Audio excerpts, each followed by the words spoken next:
You're on. All right, back here on the show, Bryan Alvarez here, Wrestling Observer Live. No Mike Sempervive today. Barely me today, in fact, because of some technical issues, but we are here on the air right now. The problems will hopefully be solved sometime soon. Want to apologize for the opening segment right there, but hey, we are live, and so I guess let's get going here. Got a lot of news to get into here today. And obviously the big news is tomorrow's WWE Super Showdown. So yesterday here on this program, we were talking about how Natalya and Alexa Bliss were heading over to Saudi Arabia. And at the time, I just knew they were heading over there, and I didn't know why. Yesterday on Wrestling Observer Radio, Dave noted that they have been trying to get the okay to do a women's match on the show this coming Friday. And I guess the two women they decided to use, if they can get a match, are Alexa Bliss and Natalya. Why, of all of the women in the company, they chose Alexa Bliss and Natalya, I don't know. Nothing against either of them. That's the two that they chose. So there might be a women's match on the show tomorrow. All I know as of this moment is that there was a creative meeting today regarding tomorrow's show. And at no point during the creative meeting today was there any discussion of the women's match. Now, I'm not saying for sure 100% the women's match is not happening. There could be changes in the next 24 hours. I guess we'll find out in the morning. But as of right now, there was no discussion of that match taking place on the show tomorrow. So that is the update as of this moment on the Alexa Bliss-Natalya match. As noted, anything could change. Things could change tomorrow. But as of right now, that match is not on the show. It's looking like it's not on the show. The rest of the lineup, Goldberg versus The Undertaker. Triple H versus Randy Orton. Seth Rollins versus Baron Corbin. Kofi Kingston versus Dolph Ziggler. Roman Reigns, Shane McMahon. Braun Strowman, Bobby Lashley. Finn Balor is the Demon against Andrade. Lars Sullivan versus Lucha House Party, 3-on-1 handicap match. 50-man Battle Royal, and the pre-show match has been announced. It is the Usos versus the Revival. So, show starts at 2 Eastern tomorrow, 11 Pacific. It will be going on during this show. How exciting is that? We'll be able to recap the show as we talk about everything else here on the program tomorrow. And I can go over a preview of this show later on if you'd like. Usually, and there are exceptions, but usually the shows in Saudi Arabia, I know Dave disagrees with this verbiage, but they are glorified house shows in my opinion. Yes, there was a championship change at the last show, and yes, Shawn Michaels did return to the ring at the last show, but it was a tag team match, and it was kind of a disaster because Hunter hurt himself. The reason there was a title change, if I recall correctly, was because of Roman Reigns having to vacate the title due to his battle with leukemia, and they needed something to crown a new champion. So, had that not happened, I don't know if there would have been a title change on the show. So, that is the lineup for tomorrow, and we got a lot of other news to get into here today. If you want to join us on the show, even though you, the listeners, are hearing this via telephone, I believe that I can take calls here today, and so I'm going to attempt to take calls here on this show, and we're going to see if that works. So 844-411-5411 is the phone number. That is toll-free, 844-411-5411. You can still send your text messages to 425-780-7566. As noted, I'm going it alone here today, so you can be the co-host. Let's go to the phones. You're on the air. What's going on? Hey, how's it going, Brian? What's up? Hello? Yeah, can you hear me? Oh, yeah. I was just wondering if you caught the NXT taping from last night. I have not seen the taping from last night. Oh, yeah. I thought the opening match was great because it was Keith Lee and what's his name? Conor Reeves, yes. And yeah, it wasn't the greatest match, but it was really refreshing because those guys were actually out there telling a story, which is something that's rarely seen in WWE. Yeah, I mentioned on the show this weekend that tonight Vinny and I are going to be reviewing TakeOver from Saturday. Still have not seen the show yet, so we're going to watch and review it tonight. All right. And as a result, we're not watching the NXT TV show, but I will personally watch the NXT TV show later because I must see Keith Lee versus Kona Reeves. Yeah, no, it's great because, I mean, it's awesome how over Keith Lee is. And also, I mean, like I said, those guys were out there telling a story. And, like, one thing I also wanted to ask you is if you knew when Asuka and Kairi Sane were coming back to TV. Oh, dude. I mean, I want to thank you very much for the call. I mean, listen, if you don't believe me, you can listen to the John Moxley podcast. I mean, what's going to happen on this show changes literally on a daily basis. Vince wakes up. He decides he wants to do something. He decides he wants to push somebody. He wakes up the next day. He doesn't want to push him anymore. I mean, yes, they debuted Asuka and Kairi Sane as a team with Paige, and they were on TV for a couple of weeks. They beat the Iconics. Presumably, they were going to set up a tag team match, but, I mean, there's no use trying to figure out what they're doing with any storylines because the very next day, I mean, they're just shuffling everything around again. I mean, yesterday on this show, I got mad. I know that doesn't happen a lot, but I got really mad because I was reading about the Best of the Super Juniors, and I was reading about the match they had with Jon Moxley, and he shows up, and he's mega over, and he wins the U.S. title, and they make a damn star in one night out of the former Dean Ambrose. And meanwhile, I just got done watching SmackDown, and, like, they got a dude under the ring pinning another guy for the stupid 24/7 title. And to be fair, like, the day before, somebody was asking me about the 24/7 title, and my response the day before was, I'm fine with it. Like, it's harmless. It gives something for the undercard people to do. It's a geek title, but, you know, I don't find it offensive anyway. So the day after I say that, I did find it offensive. Because I'm looking at how New Japan handled Dean Ambrose. I'm recalling what WWE did with Dean Ambrose. And then I'm looking at what WWE is doing with the 24/7 title and title changes underneath the ring. And it just really made me mad. And today I had a friend from WWE that just the first thing in the morning, they texted me and they were upset that I was so upset about the 24/7 title change under the ring. And their argument was basically what my own argument was the day before. Like, it's harmless. Like, whatever. It doesn't really matter all that much. But, I mean, the point of this is when I explained to them why I was so mad about it, then they were like, dude, there's plenty of things to be mad about. Like, and that was one of the things they brought up. Where are Asuka and Kairi Sane? Nobody knows. They were being used, and then Vince changed his mind, and now they're not being used. And, I mean, you can get mad about it. I'm kind of mad about it right now, but that's just what this show is right now. Like, you got to pick your battles. And I guess, to be fair, picking my battle with the 24/7 title, I mean, in the grand scheme of things, that's very low on the list of problems here. I mean, the best tag team that they have isn't even on television, and the titles are on the Iconics, who lose on every single solitary show. And it would be fine if the Iconics lost to set up tag team title matches, but they don't. They just lose on every show to random people, and it leads to nothing. So that's it. I don't know why. I try so hard not to get mad about this, but there you go. This person here says, this show is awesome. Sounds like when I call into the 900 wrestling lines in the early to mid-90s. Oh, the memories. Those 900 lines. Those 900 lines that nearly put me out of business because somebody nearly put me in a bankruptcy calling my 900 line and not paying. Although that did lead to what you're listening to right now, so I guess we do have to celebrate that. I like the quality, this person says. It's a throwback to the Iata days. Actually, the Iata quality wasn't that bad. We had a remote during the Iata days, but it was a very primitive remote, much more primitive than the one that we normally use here. All right, this person says, are the women going to have to wrestle in beekeeper outfits? Well, I don't think they are going to wrestle in beekeeper outfits, but I do believe that if the women are wrestling in Saudi Arabia, I mean, they're probably going to be covered from head to toe. So that would be my guess. We're going to head to a break. We'll be back in just a moment with more Wrestling Observer Live.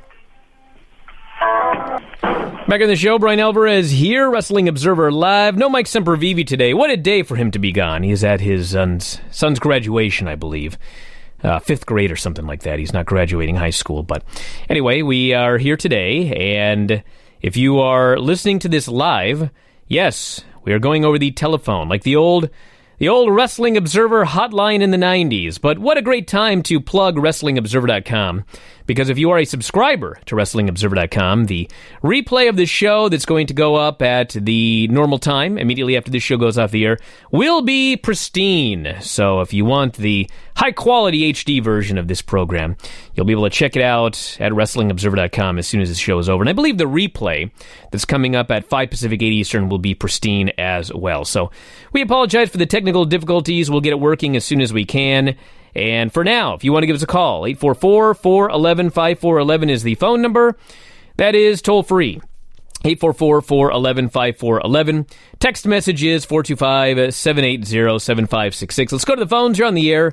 What is going on? Hi, Brian. This is Brett from Chicago. How are you? What's happening? Hi. I wanted to talk for a second about Baron Corbin. The thing about nothing I'd like to talk about more than that.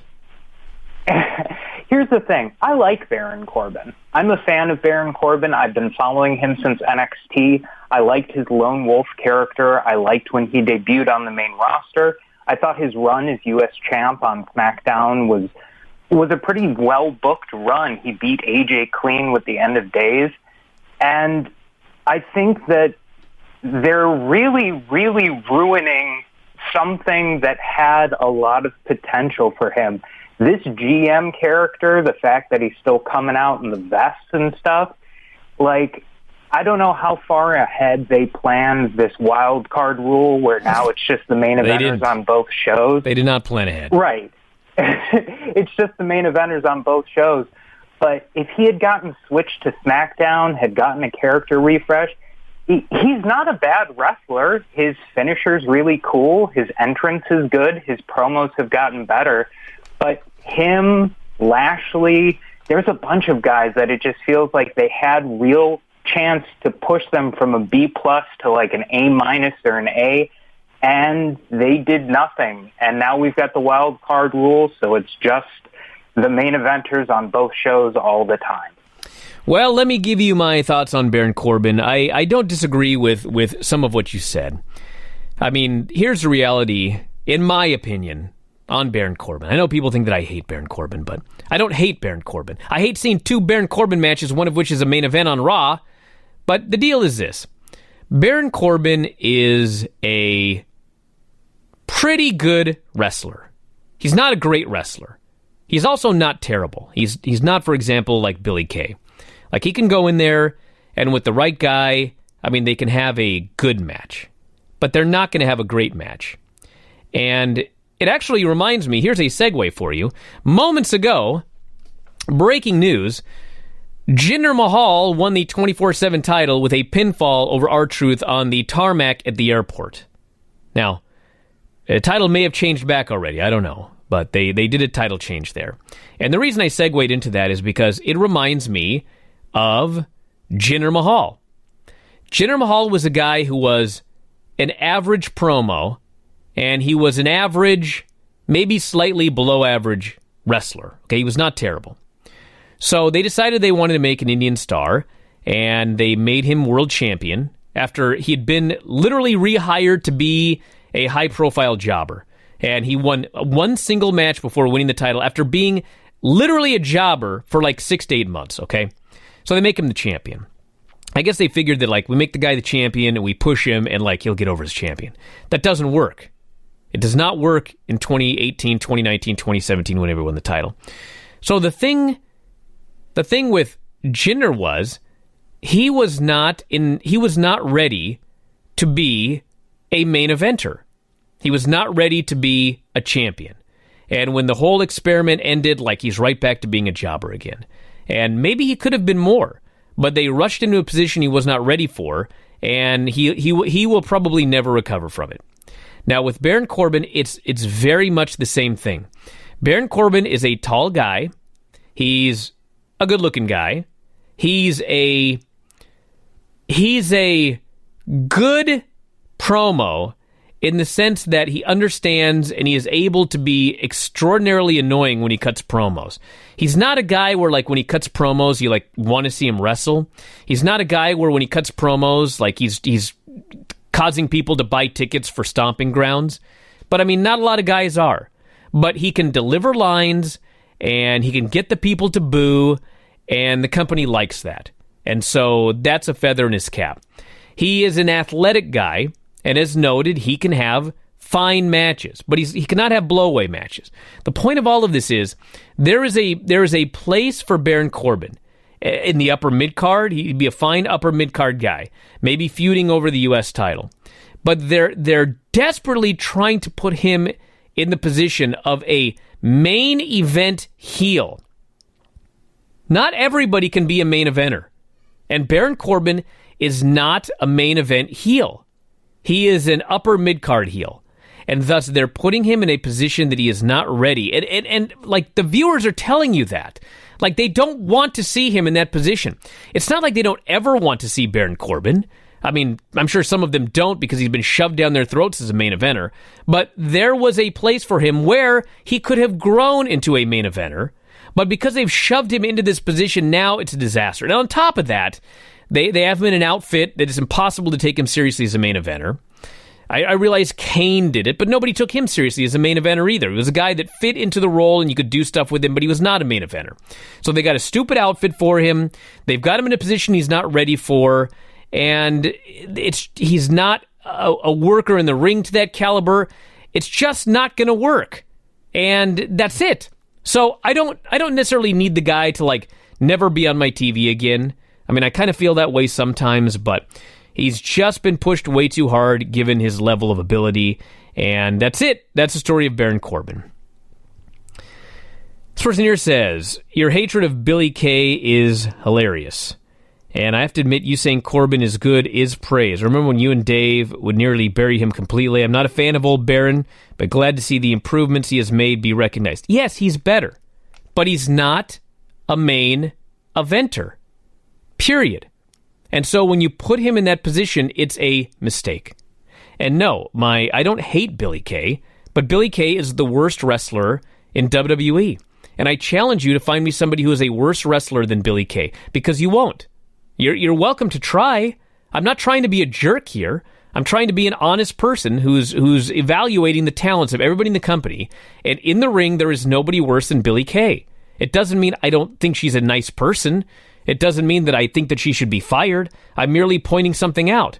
Although I will say that, like, the idea that your women's tag team titles in the middle of a women's evolution that you have promoted and tried to make into a big deal, and you headline WrestleMania with women, your women's tag team titles being on one half of the worst, like, it just doesn't make sense. So, there you go. Should I expect G1 Dallas to finally get some buzz with Mox as the U.S. champ? I think so. I would be stunned if he wasn't there. I expect him to be in the G1. I would expect him to be announced as having a big G1 match for that show at the American Airlines Arena. But it hasn't been announced yet, so I guess we'll find out. This person here says, as Lance said, I think Brock is going to swerve us all and end up cashing in on Kofi to become the WWE champion. This would send him over to SmackDown and gear the show up for Fox. Well, they don't need to send him to SmackDown because there's a wild card rule. So he doesn't need to win the SmackDown title to be on SmackDown. If they want him on SmackDown, he's just going to be on SmackDown. Yes, they could do that. I think it would be dumb. I think if he's going to cash in, he should cash in on Seth Rollins. Or, horrifically, if Baron Corbin beats Seth Rollins and Brock Lesnar then cashes in on Baron and wins the title. And that may be what they do, because then you've got like some heat in the sense that he won the title but didn't pin Seth, so you can do Brock Lesnar, Seth Rollins rematches. And Baron Corbin's got something to cry about because the first time he got the Money in the Bank briefcase, he failed in the cash-in. And then when he finally won the title, somebody cashed in on him. So that does make sense. But if you're trying to figure out where things are going based on what makes sense, I mean, don't bother. It's not going to happen. This person here says, first off, yes, Jinder rolled up Truth to win the 24/7 title, and also notes that as of early this morning, ECWA Wrestling, one of America's oldest indie promotions, has gone on hiatus, which is sad news. And interesting news, because the indies are doing extraordinarily well nowadays, and obviously that's going to change a little bit with AEW signing everybody up, and WWE and Ring of Honor and everybody else, but I'll be interesting to see what happened with the ECWA. Let's quickly go to the phones. You're on the air. What's going on? Hey, what's going on, buddy? How you doing? Very well. First off, I'd just like to say F. Marco Stunt and his piece of garbage family. It's atrocious what they tried to do the other night. It's appalling. Second of all, I'd like to talk about Saudi Arabia. Were you on the last presser? I didn't listen to it. I was not. NXT presser? I was not. Okay. So if these guys, they want to be journalists as opposed to talking about a work sport, why doesn't anyone ask Triple H, hey, if it was Big E and Kofi they wouldn't let come, would you still be running your show in Saudi Arabia? As opposed to, why doesn't anyone step up and be a real journalist on there? Well, I'm going to answer this after the break. I want to thank you very much for the call. Back in a moment. Wrestling Observer Live.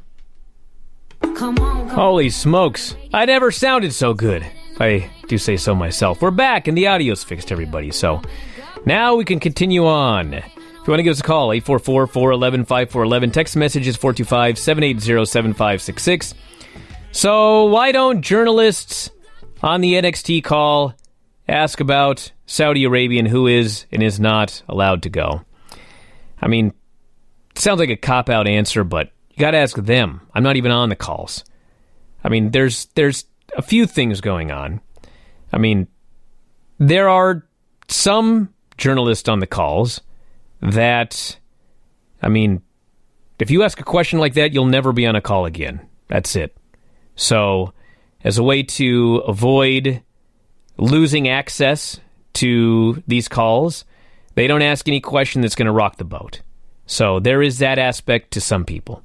Now, there's also the deal where, is it really fair to blindside Triple H with this question about a decision that he probably had no hand in and he may disagree with on a conference call about an NXT TakeOver show? I mean, you could ask, but, I mean, to me, you're not going to get an answer, and you'll never be on the call again. And I don't know what Triple H thinks about WWE's deal with Saudi Arabia. He may hate it. I mean, he's in a really weird position where that he's very frustrated about the people that get called up from NXT and are not used well on the main roster. But what is he going to do about it? He's not going to do anything about it. There's nothing he can do about it. It's not his company. I mean, he's in charge of NXT, but at the end of the day, it's Vince McMahon's company, and Vince McMahon makes all of the decisions. Him and Stephanie may hate the idea that they go to Saudi Arabia, but what are they going to do about it?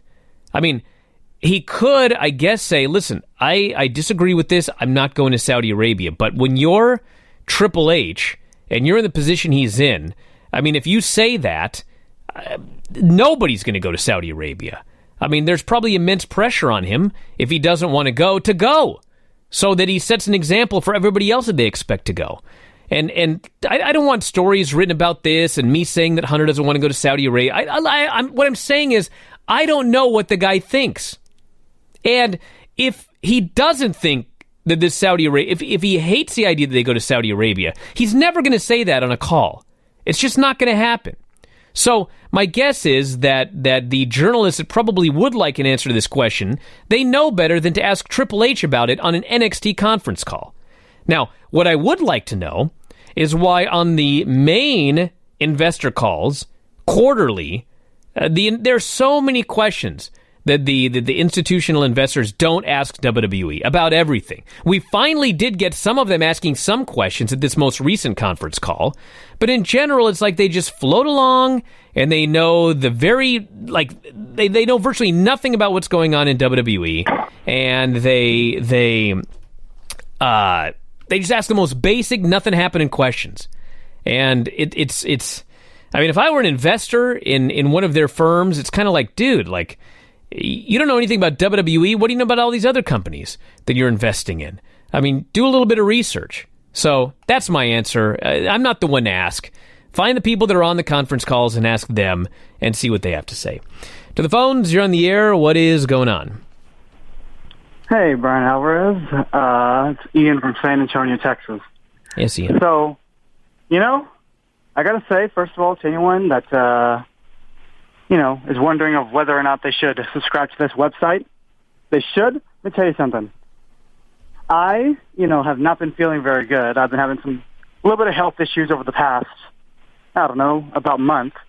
And I'll tell you what the best thing for me has been is going back and listening to old Brian and Vinny shows, old granny stuff, just stuff that's really great, and, of course, The Observer and all that kind of stuff. And, it really has kept me in good spirits whenever I've been, going through a little bit of a rough patch. So, hopefully no one out there gets, has to go through any of that. But, if you ever do, subscribe to the website and you can do the same thing. Well, I appreciate it. Thank you. Put that on. Yeah, and, it's all great stuff. And, really that's actually all I called in to say. Just wanted to thank you for all the years that you put in and, having stuff out there to make me feel better when I've been going through this rough time. So, I'll let you get back to your business, but just wanted to call in and let everyone know about that. Well, I want to thank you very much for the call, and I hope everything works out great. Sorry for the issues, but I'm glad that the shows helped you feel better. Hopefully that's the same thing that happens for other people that have problems. This person says, a lifelong Delawarean, is that the proper term? ECWA introduced me to more future stars than I can even begin to list. The person in charge mentioned he no longer has the time to promote and run ECWA. I hope someone with real pro wrestling experience will set up and keep this incredible promotion going. So there you go. Let's see what we've got. Since you're talking about it, this person says, this is a hypothetical question. WWE signed a 10-year deal with the Saudi government that goes through 2028. Let's say Vince falls off a cliff anywhere before the end of that deal. Does Triple H continue working with them? I don't know. I'm not the guy to ask. I don't need stories written with me allegedly saying what's going to happen when Triple H takes over, what he's thinking. I don't know. I don't have any idea. But the question should be, if they have signed a 10-year deal and Vince McMahon falls off a cliff and Triple H takes over, can he, if he does not want to be a part of this deal, could he get out of the deal? Now, there have been entertainment companies that have pulled out of their relationships with Saudi Arabia. I don't know if WWE would be able to just break the contract. I don't know if they'd have to pay back what they made from Saudi Arabia. Like, if that's the case, that'd be a very, very difficult thing for them to do based on stockholders. I don't know the answer to this question. I don't know. Again, I'm not the guy to ask. This person says, Taichi versus Ishii is the match I'm most excited for Dominion. I would kill for Taichi versus Velveteen Dream. Get out of here. He's being a Taichi troll. Now, if you want to say that you can't wait to see Ishii destroy Taichi, I'm cool with that. Sure, Dave is as well. All right, this person here says, when Dolph came out on SmackDown, his logo was Raw. Is he a Raw superstar, or was that a production issue? Well, this is what I do. And honest to God, I don't know why I bother. Because, WWE social media department and the main roster and Vince McMahon, they're not always on the same page. But what I do is I go to WWE.com and I search Dolph Ziggler, and it's going to bring up a Dolph Ziggler page, and my guess is that he will be a Raw talent. Actually, that's not how you do it. You go to Superstars, and then I guess you got to scroll down till you find old Dolph, which, oh my God, this could take me forever. Luckily, there's infinite scrolling here on the WWE website, this compelling radio here. Dolph Ziggler. I found it. According to WWE.com, Dolph Ziggler is a Raw talent. So there you go. By the way, I don't know for sure. Things change, as we're well aware. But I do believe that after Dolph Ziggler's match with Kofi Kingston on Friday, he's gone again. I believe this is a short-term run through Saudi Arabia, and then he's going to go do whatever he's doing, comedy or whatever. So that's the update there. This person says, after finally watching the BLP match, it needs to be widely known that Bryan Alvarez is the best heel in wrestling today. Shout out from the rooftops. Well, I appreciate that, but in my mind, I'm the best babyface in wrestling here today. Although there is a story that I could tell that I'm not going to tell right now, that maybe I'll tell later, that actually would lead credence to the best heel line, but that's for another day. This person here says, I feel right now that the WWE title belts have never meant less. Belts have never meant less in WWE. We have 3 sets of tag belts, but not one established tag team got a match this week. True. Last week we only had 1 with the Iconics and they lost. True. The mid-card belts are barely on TV, and the WWE title feels mid-card with Ziggler challenging. Only the 24/7 title seems important, the only belt consistently defended, and the only belt that guys are chasing after, even if it is literally. If you want to feel like the 24/7 title is the most important title, you can knock yourself out, but in my opinion, it's a joke belt. I mean, it was made abundantly clear on TV that the stars do not care one bit about that belt. Only jobbers care about it. It's a joke title. I mean, I don't even know what you would consider the most prestigious belt in WWE right now. Maybe the Raw Women's title because Becky has it. But, I mean, Seth's belt means a little bit of something. I mean, people do want that one. I mean, people are into Kofi. But, you know, that's it. That is it. To the phones, you're on the air. What's going on? What's going on, Brian? Moses from San Diego. Yes, Moses. Real quick, the most prestigious title in all of WWE is the NXT Championship. Well, yeah, that's true. It's not the main roster titles mean nothing. But other than that, I did want to say that I finally caught your match against Marco Stunt. You chopped the you-know-what out of his dad. Did I ever? That was awesome. I can tell you. I do want to ask. I can tell you a factual statement that I gave him one chop, and after the show, he had a giant red handprint on his chest from the one chop. I did not hold back. I assure you, if he was bare-chested, he would be bleeding. He would be bleeding. All right. Well, my question very quickly. Trevor, I don't know why they would change Trevor Lee's name, but of all people, Eric Bugenheimen, why would they change his name, and does this mean we're going to see more of them? Oh, I ranted about this a couple of days ago, my friend. I have no idea. I have no idea why they changed Eric Bugenhagen's name. I mean, especially what they changed it to. I can't even remember what it was. Eric Bugiz or something like that? I mean, why was Eric Bugenhagen over? I mean, part of it was his gimmick, but part of it was that name. That's like a big part of it. And, you heard the name. Here's the thing. You heard his name one time, and you never forgot it. And it made you more interested in the guy. And they took away a very unique aspect of his gimmick for something that is so profoundly generic. I don't get it at all. I don't understand the changing of the names. I realize that, if you had a name, if you're a Matt Riddle, which, by the way, they didn't change, I should add. If you had a name on the indie scene and you come to WWE and they don't change your name, when you leave, you can go back and use that name on the indies. And basically, whatever stardom that you had in WWE, you can parlay that back into your indie career with the same name from WWE. So that's why they usually change names. Like Bryan Danielson had to be Daniel Bryan. And, now it's based on the whims of Vince, who changes his mind on a daily basis. One day, he doesn't care if you use your name. The next day, he does care. The next day he doesn't care, the next day he does care. So you got to slip in at a time when he doesn't care, and then Matt Riddle can be Matt Riddle. Although he can't be the King of Bros. That's something different. But I just don't get changing Eric Bugenhagen's name. I mean, maybe there's something that I don't know about where it had to be changed. But if it didn't have to be changed, it's astonishing and astounding to me that they changed that name. I just don't get it. We got to do a break. Back in a moment. Wrestling Observer Live. Back in the show, Bryan Alvarez here, Wrestling Observer Live. No Mike Sempervive today. A couple of final text messages and emails here. This person says, here are some of the recent name changes. Punishment Martinez is now Damian Priest. All right. I love the name Punishment Martinez. I'm sad he's no longer Punishment Martinez. Damian Priest, for his character, that's fine.